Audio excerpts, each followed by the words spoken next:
ಹಿಂಡಿದ ಹಾಲು ತಕ್ಷಣವೇ ಮೊಸರಾಗದಂತೆ ಇಂದು ಮಾಡಿದ ಪಾಪ ಕೃತ್ಯಗಳ ಫಲ ತಕ್ಷಣ ಅನುಭವಕ್ಕೆ ಬರದಿರಬಹುದು.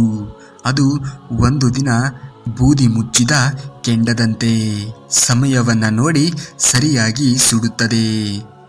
ನಿಮಗೆ ಗೌರವ ಕಡಿಮೆ ಆಗುತ್ತಾ ಹೋಗುತ್ತದೆಯೋ ಅಲ್ಲಿಂದ ನಾವೇ ದೂರ ಸರಿದು ಬಿಡಬೇಕು. ಅದು ಒಬ್ಬರ ಮನೆಯಿಂದಾದರೂ ಸರಿ, ಒಬ್ಬರ ಮನಸ್ಸಿನಿಂದ ಆದರೂ ಕೂಡ ಸರಿಯೇ. ಸಮಯ ಎನ್ನುವುದು ಎಲ್ಲವನ್ನ ಕಲಿಸಿಕೊಡುತ್ತದೆ, ಆದರೆ ಸರಿಯಾದ ಸಮಯಕ್ಕೆ ಕಲಿಸುವುದೆಲ್ಲ ಅಷ್ಟೇ.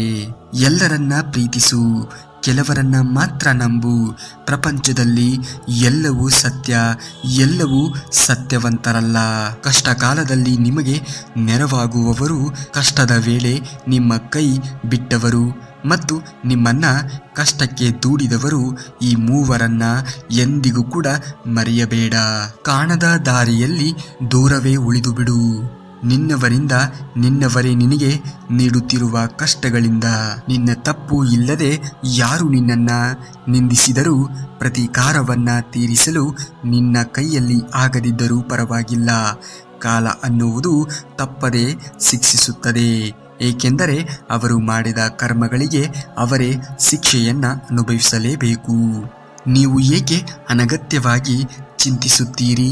ಯಾರಿಗಾಗಿಯೂ ಏಕೆ ಹೆದರುತ್ತೀರಿ? ಯಾರು ನಿಮ್ಮನ್ನ ಕೊಲ್ಲಲು ಸಾಧ್ಯ? ಅಂತಿಮವಾಗಿ ಆತ್ಮವು ಹುಟ್ಟುತ್ತದೆ ಅಥವಾ ಸಾಯುತ್ತದೆ, ಅಷ್ಟೇ ಅಲ್ಲವೇ? ಸಂಬಂಧಗಳನ್ನು ಉತ್ತಮವಾಗಿ ನಿಭಾಯಿಸಲು ಒಂದೇ ಒಂದು ಮಂತ್ರವಿದೆ. ನಿಮ್ಮ ಪ್ರೀತಿ ಪಾತ್ರರಿಂದ ಕಡಿಮೆ ನಿರೀಕ್ಷೆ ಮತ್ತು ನಿಮ್ಮ ಪ್ರೀತಿ ಪಾತ್ರದ ಮೇಲೆ ಹೆಚ್ಚಿನ ನಂಬಿಕೆಯನ್ನ ಹೊಂದಿರಿ.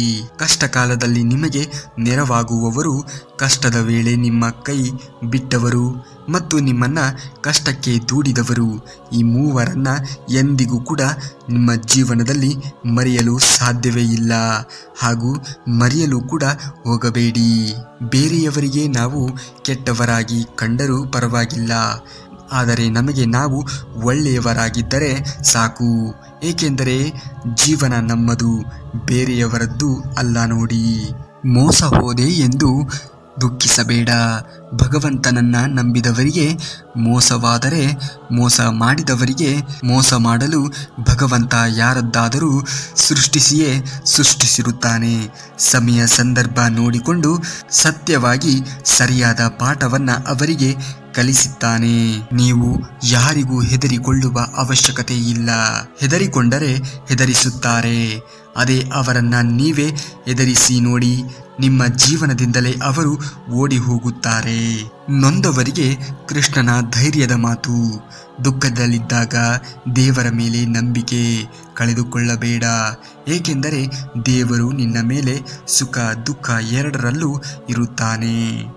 ದೇವರನ್ನ ನಂಬಿ ಏನೂ ಪಡೆದುಕೊಳ್ಳದೆ ಇರಬಹುದು, ಆದರೆ ದೇವರನ್ನ ನಂಬಿ ಯಾರು ಏನನ್ನು ಕಳೆದುಕೊಳ್ಳುವುದಿಲ್ಲ.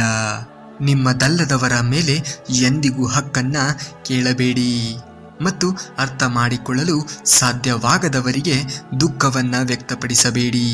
ನಿಮಗೆ ಗೌರವ ಇಲ್ಲದ ಜಾಗದಲ್ಲಿ ಕೋಟಿ ಕೊಟ್ಟರೂ ಹೋಗಬೇಡಿ. ಹಾಗೆಯೇ ನಿಮಗೆ ಮರ್ಯಾದೆ ಕೊಡುವವರಿಗೆ ಕೋಟಿ ಹಣ ಭಿಕ್ಷೆ ನೀಡುವಷ್ಟು ಎತ್ತರಕ್ಕೆ ಬೆಳೆಯಿರಿ. ತಪ್ಪುಗಳು, ಸೋಲುಗಳು, ಅವಮಾನಗಳು, ನಿರಾಸೆಗಳು, ತಿರಸ್ಕಾರಗಳು ಇವೆಲ್ಲವೂ ಕೂಡ ಉನ್ನತಿ ಮತ್ತು ಬೆಳವಣಿಗೆಯ ಭಾಗಗಳು.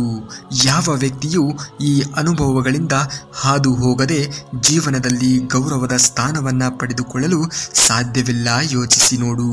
ನಿಭಾಯಿಸಲು ಯೋಗ್ಯತೆ ಇಲ್ಲದ ವ್ಯಕ್ತಿಗೆ ಅಧಿಕಾರವಾಗಲಿ ಜವಾಬ್ದಾರಿಗಳಾಗಲಿ ನೀಡಬಾರದು. ನೀಡಿದರೂ ಫಲವಿಲ್ಲ, ಏಕೆಂದರೆ ಬಂಗಾರವೇ ದೊಡ್ಡದ್ದು ಎಂದು ತಿಳಿದು ಮೂರ್ಖನಿಗೆ ವಜ್ರದ ಬೆಲೆ ಗೊತ್ತಿರುವುದಿಲ್ಲ, ಗೊತ್ತಾಗುವುದು ಕೂಡ ಇಲ್ಲ.